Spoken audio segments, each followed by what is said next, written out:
I got it. Okay. Approval of the agenda. Somebody like to make a motion? Move to approve. Do we have a second? I can second. Okay. Is there any objection? If not, we'll consider that to have passed. Is there anyone from the public who'd like to address this committee? Anything lining up? Sure, there even is anyone.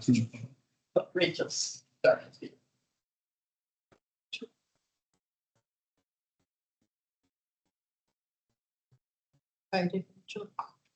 Okay, so we'll assume that there's nobody from the public who would like to participate. If there is, please interrupt me in the next few minutes. Approval of the minutes. Did anybody review the minutes? I review the minutes and move to approve. Is there a second? I'll second. Is there any objection to approving the minutes? I think not, so we'll consider those approved. Old business compliance dashboard. Gail, you have some things for us there? Okay, well, I made some changes on our Q3, just some clarifications. So under the code of conduct, we are presently doing our code of conduct attestation, so that will report in Q3. And then during our exclusion screening, just wanted clarification on that.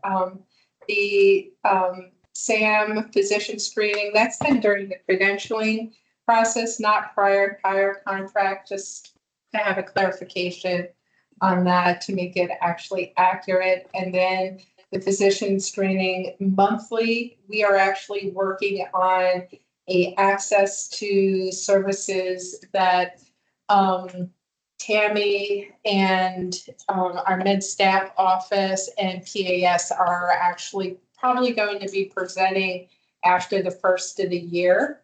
So that process is going to be cleaned up a little bit because that was a gap that we identified in our credentialing process since Harvey has taken over our med staff office.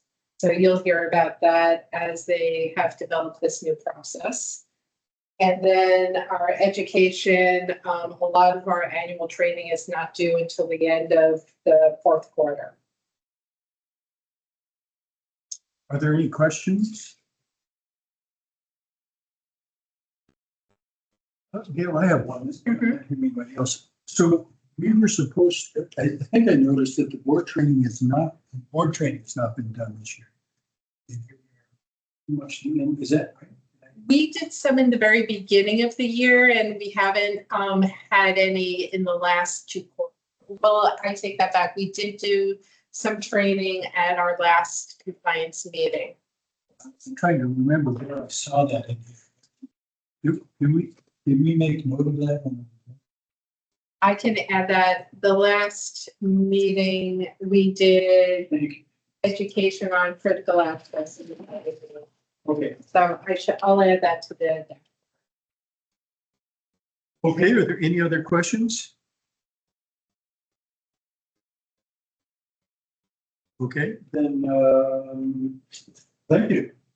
Let's move on to, let's see. Okay, I just want to make sure we have another. If I could back this up, in our last time, in the minutes of last meeting, we talked about the engineers. Engineers were going to come and review some things in November. I just wanted to be sure, did that happen or what happened? Yes, Mr. Chair, yes, they came for their 1-day visit. They cleared everything on their 1 day. And we actually, ironically, just got our Joint Commission follow-up on everything that we submitted to them on, I believe it was 42 corrective actions that we had to put in, all of our what we are doing for each of them. And out of those 42 items, 12 came back that they want us to put in more information of how we're going to sustain compliance for that. So we have a week to get that completed of how we're going to ensure continued compliance with it for that. Okay. So some of them are, a lot of them are related to the life safety of, like if we have identify a ceiling tile that's stained, how are we assuring, what's happening above the ceiling tile and how we're doing timely checks and things like that. Okay, so as far as we're concerned, everything's going well. I'm hoping by the end of the year, we'll have our full Joint Commission accreditation. Is there what's the most challenging one that might fall out? I don't think any of them are most challenging. There are some that were, like, we're not sure why they did it. Like some of the doors in the OR were cleaned so much that we took the finish off of them. So now it's like, do we need to replace the doors or, what are they looking for? So Mark just left our office right before I came in here with a little, perplexed look on his face. So we just got it first thing this morning. So we're still working through those. Some of them are also in the emergency room because part of the emergency room is considered a suite. So you can keep things in the hallway on certain parts of the emergency room, but other hallways you cannot keep anything in there. And it's really challenging for staff in the emergency room to understand what hallways you can keep equipment in and which hallways you can't with the staff turnover. And then it's a tight, it's a tight area. So that's going to be a challenging one to manage and continue. Or the other one, that's another perplexing one, is the fire panel in the OR, because people like to leave a stretcher in front of that while a patient is in the OR waiting to come out. So. Sounds like nothing unfixable. Put a sign. Yes. Thank you. Yeah, Shelley, do you have any questions? Are there any questions from other staff? Okay, then let's move on to new business. And here we have you up. Yes, so first I'm going to introduce, I have brought a few people to the compliance meeting, which I probably will be doing in 2025. So I don't know if you guys want to introduce yourselves to the compliance board members here. Sure, I'm Tammy Boston Churchill and Director of Patient Financial Services. So I handle all the billing, collections, charging, revenue cycle side of things. Hi, I'm Chris Cairns. I'm the Director of Information Services and also the Head Desk Security Officer.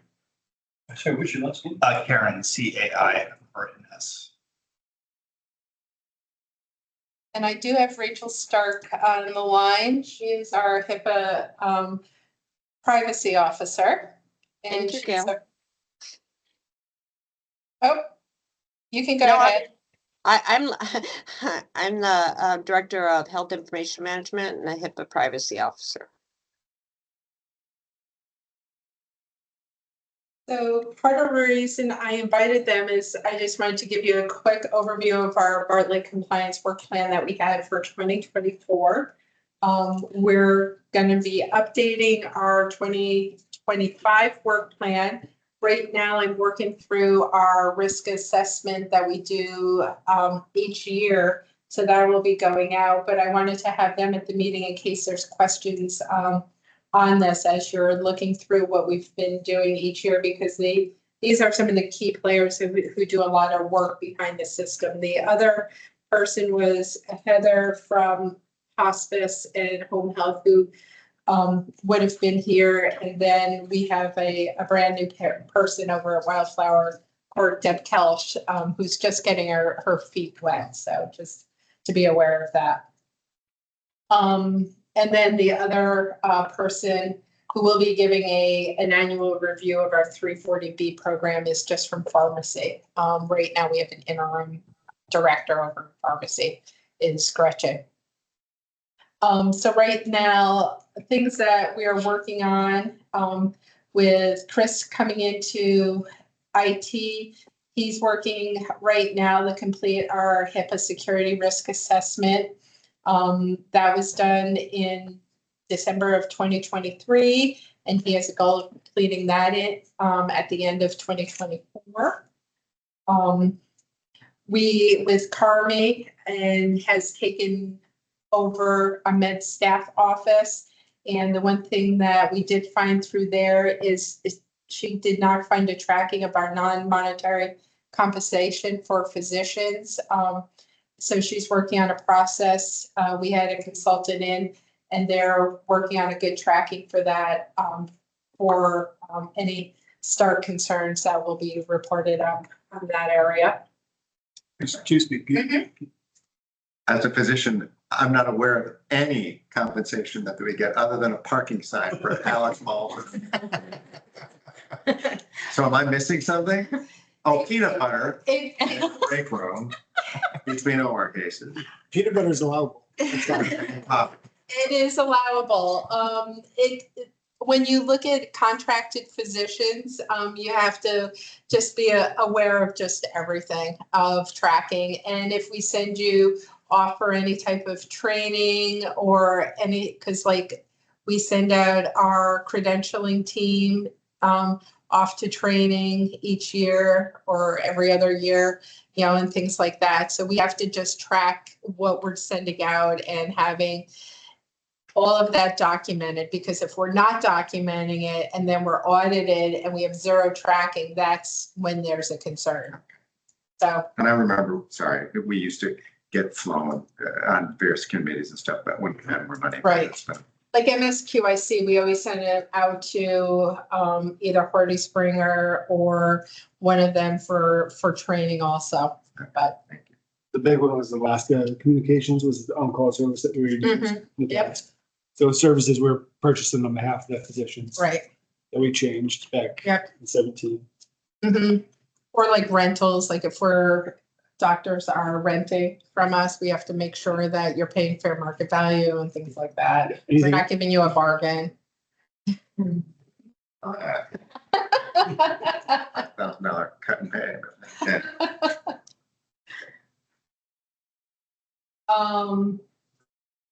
Hospice just updated me, their national-wide review of hospice beneficiary eligibility and skilled nursing. She just updated both of those for me this morning, so they're up to date. I'm just sticking anything else on here.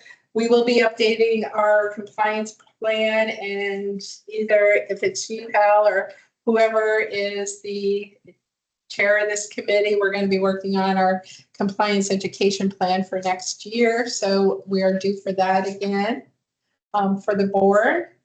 The one thing that is on hold right now that Joe will have to make a decision on is the new service line committee.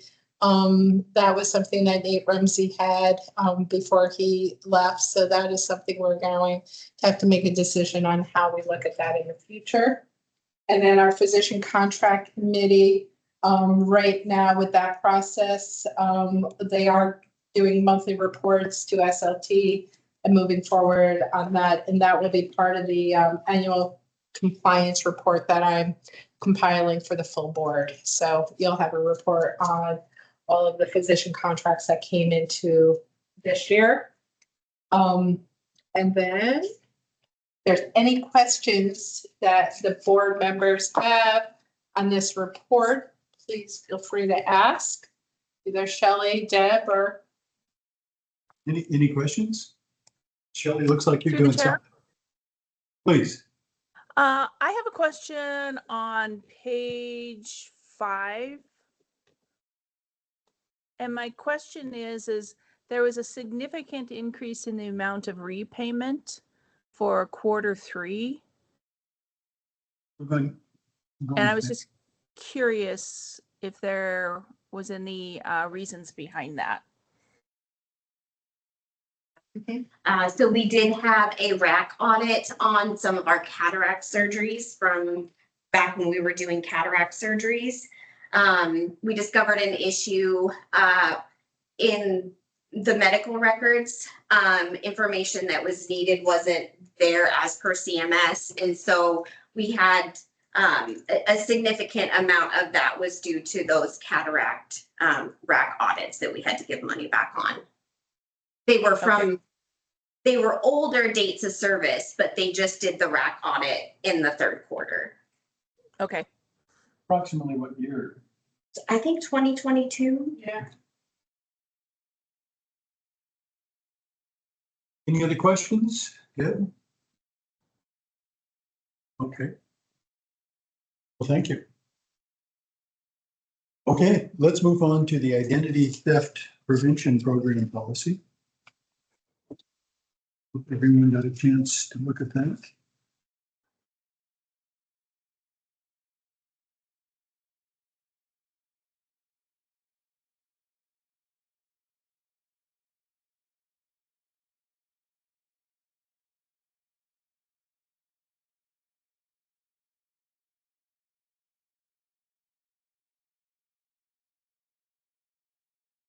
You want to start? Okay, so this is a policy that CMS requires Bartlett to have in place. This is a policy that I found hadn't been reviewed for a long time, and I did not find a approval by the board on this policy. So that's why I am asking that this policy be reviewed by the compliance committee and then approved up through the board for Bartlett. This is a policy that I have had our PFS staff, Tammy and her staff, take a look at because they do a lot of patient identification and handling of confidential information along with our HIM and our patient registration teams to review this policy. And if there's any minor changes or concerns, please let me know. Anybody else? Go first.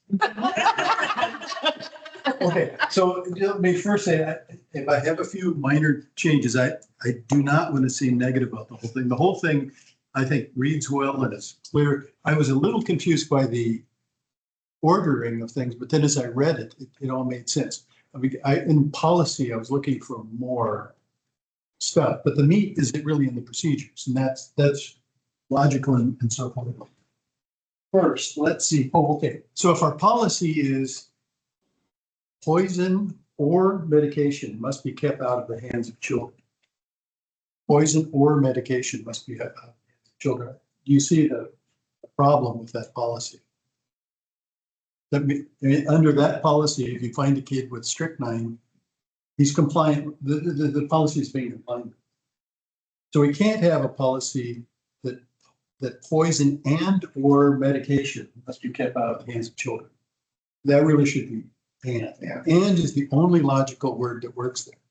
So if we go to section H1, where is it?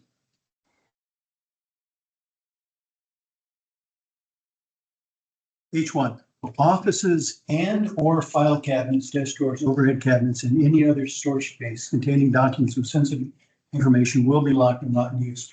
So I understand what and means there, and I understand what or means there, but I do not understand what and or means there. And I think the word or is the incorrect word. Yes. So I would ask that be one small incorrect change. Let's see, J1, where's J1? Oh, yes. Okay, so Bartlett Regional Hospital will not intentionally communicate to the general public a patient's social security number. And then under J1, we have exempt is the use of the patient's social security number for these other things. I don't think those are anything that could be construed as communicating to the general public. So I don't see why that's an exemption. Does that word exempt seem inappropriate to anyone else?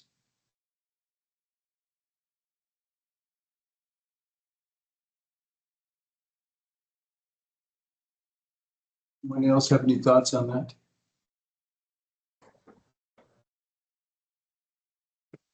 Okay. Because I get where she's saying, anything outside of the Bartlett family. And so that's what public means in this use. Well, So you could come up with a different word. well, the general public, then I would harken us back to that. We're not going to communicate to the general public. Well, anyway, I'm happy with leaving. I point that out to the group. As another suggestion, then that doesn't necessarily need edit. Suspicious activity. Suspicious activity. Oh, yes, I think there's some redundancy. Look at the second one.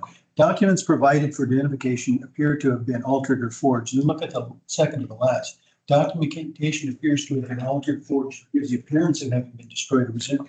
Aren't those the same thing? Or perhaps it could be combined.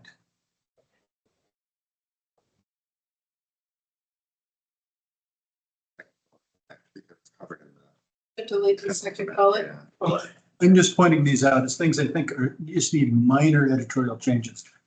And then my fourth minor editorial change is it just stops and after notice to customers. And so it's not clear that the document is ended, or perhaps the printer has just stopped printing at that point. There's nothing to indicate a conclusion. And so I would ask that there be something that sort of indicates the end of the document rather than just stops. You see what I mean? You drop like I said, they approved. Oh, you know why? Because this is the attachment that I included in for you to see. Because this would actually, the red flag examples would be an attachment in policy tech. So the official document, if you print it out, if you look at it in our system, ends at references on page. Yes, yeah. And then the attachment says red flag examples, and then this is how I have to print it for the board to see it. It would actually be a button you would click on if you were a staff member. So that's why it looks odd to you. Okay, I will still suggest that there be something at the end. Okay. And, there's many ways to solve it. Yeah. So I think what I'd like to do is get a motion to approve subject to minor editorial revision. And looking for somebody to make that motion. Changes for you. I move the board of directors of Bartlett Hospital approve the policies set forth for identity theft subject to minor editorial revision. Is there a second? I'll second. Okay, good. Does anybody object to that motion? Okay. And we'll consider that motion approved, and we're going to forward that on to the full board for our next meeting. Okay, Jill, we have you up again. I do. And with this, Hal and I'm going to preface this with the chair, Hal and I had a conversation prior to this meeting, and I think we've come to an agreement. So these two policies of home health and hospice were in place about a year and a half ago when home health and hospice was stood up very quickly. They are full policies for a hospice compliance program and a home health compliance program. Neither of these the board had seen, and they are being submitted today for board approval. For these policies, it would probably be more beneficial for us to amend the policies to have one line. And if you look under the hospice compliance program, under procedure number 1, if we had the policy to state Bartlett Regional Hospice will be included and adhere to BRH's Compliance and Ethics Program Management Plan, period. And then the same thing for the home health program, to have a policy that says Bartlett Regional Home Health will be included and adhere to BRH's Compliance and Ethics Program Management Plan. So when the state surveyors come in and survey either of those programs, they will then refer back to our full compliance program at BRH rather than having these separate documents. Does everybody understand Mhm. what we're talking about here? Shelley, Yes. Deb? Yeah, through the chair. So is this how they want it? The state wants it? I had a quick conversation before I came in with Heather, who actually is seeing patients, so she's not able to attend this meeting. She will in the future. And she is in agreement with that, that as long as they have a policy statement that points to Bartlett, the state would be agreeable to that. They just need a policy that points to Bartlett's compliance program. Thank you. Oh, go ahead. Mr. Chair, is there anything in either of those two programs that would differ from the umbrella compliance and ethics program? Is there anything required for either of those two programs in addition to what the Bartlett umbrella program has? No, both of these policies are identical to what our hospital program is. Perfect. I'm always a fan of incorporating by reference.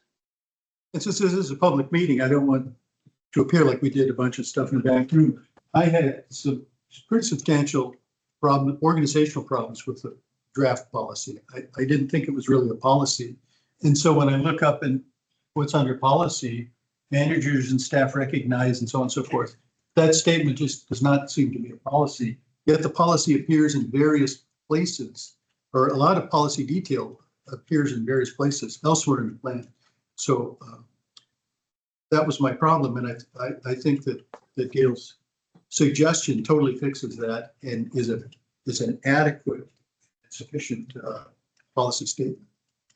And through the chair, I actually am looking at the compliance program at this time. So that will be coming back to this committee right after the first of the year. So we can ensure that we have incorporated home health and hospice. And at that time, I would also ensure that we are incorporating Wildflower Court into that program also, since we haven't addressed that since we've acquired Wildflower Court, and we should be addressing their compliance also.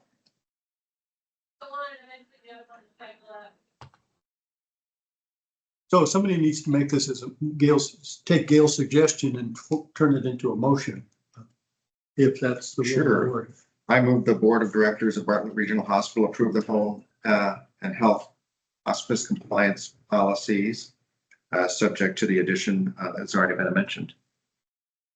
And Gail, would you mind repeating the exact word? You need it, Anita?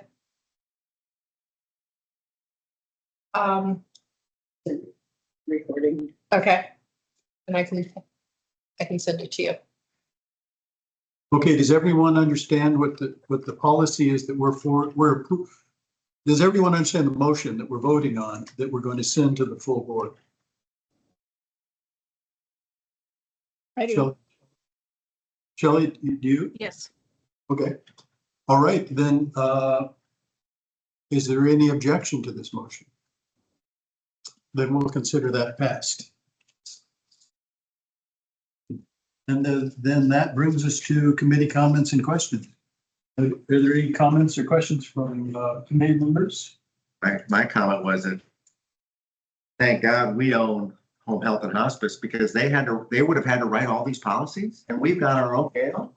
I mean, that's what I was thinking. It's just good that you reference our policy because a hospital, a full service hospital, that's one of the most highly regulated institutions compared to, home health and other things. So I can imagine we're an umbrella organization. So it's good for them. Well, we have a Tammy. When you talk about compliance, the 90% of it is billing, so. Any other board members or committee members want to have a comment? Well, I just want to thank Gail and her team. I know they've been working hard to bring us forward on compliance and quality, and appreciate that. Okay. Well, then- Mr. Chair, I Yeah. would agree with that. It's been a long time coming, certainly since my tenure on this committee, and I really appreciate both Gail's and her staffs, but you as well, Hal, shepherding us into the place that we're at. That's a long way from where we started. Thank you both, and all. Thank you all.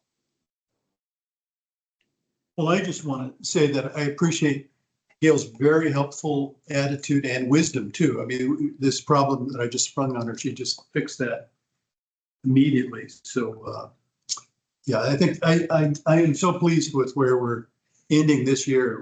This is my second year on this committee, and it's just working way better. I think Gail's 90-some, I'm not sure exactly what percent of the reason for that, but I appreciate all your support, all your mentorship. It's been an interesting year. thanks so much. So then, if there's nothing else, we are 31 minutes into this meeting that It'll be 35. He didn't adjourn yet. all right. Consider us adjourned.